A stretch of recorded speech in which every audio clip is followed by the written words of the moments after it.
உள்ளாட்சி தேர்தல் நடைபெறும் இடங்களில் தேர்தல் விதிமுறைகள் பின்பற்றப்படவில்லை என்று புகார் எழுந்துள்ளது.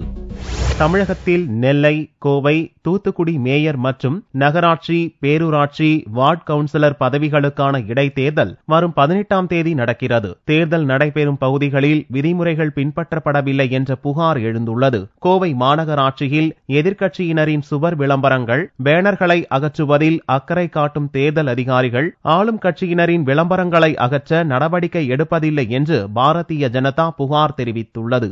28ஆம் தேதி தேர்தல் அறிவித்ததிலிருந்து தேர்தல் விதிமுறை சட்டமானது தமிழகத்திலே நடைமுறைப்படுத்தப்பட்டிருக்கிறது. எந்தெந்த பகுதியிலே தேர்தல் நடக்கிறதோ அந்த பகுதியிலே. ஆனால் கோவை மாநகரத்தை பொறுத்தளவுக்கு அந்த விதிகள் எல்லாம் மீறப்பட்டிருக்கின்றன. எல்லா இடங்களிலுமே ஆளுங்கட்சிகள் அவர்களுக்கு சாதகமாக பேனர்கள் எல்லாம் வைக்கப்பட்டிருக்கின்றன. ஆனால் மற்ற கட்சிகளினுடைய பேனர்களை எல்லாம் அகற்றுவதற்கு அவர்கள் முயற்சி செய்து அகற்றிக் கொண்டிருக்கிறார்கள்.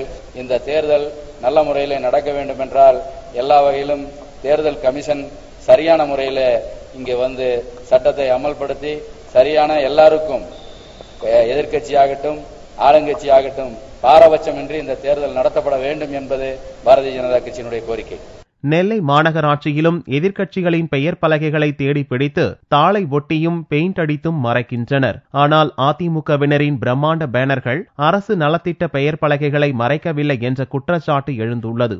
திருநெல்வேலி மாநகராட்சியில அதிமுக கட்சி தவிர மற்ற எல்லா கட்சிகளுக்கும் அந்த சட்டம் நடைமுறைப்படுத்தப்பட்டிருக்கு. அது கட்சி பாகுபாடு இல்லாம எல்லா பக்கமும் எல்லா அரசியல் கட்சிக்கும் ஒரே மாதிரி சட்டத்தை பின்பற்றணும். இது தொடர்பா நான் புகாரும் கொடுத்துட்டேன்.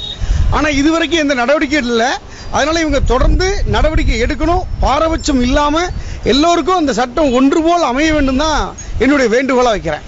இதேபோல் உள்ளாட்சி இடைத்தேர்தல் நடைபெறும் பகுதிகளில் தேர்தல் விதிமுறைகள் பாரபட்சமாக அமல்படுத்தப்படுவதாக புகார் எழுந்துள்ளது.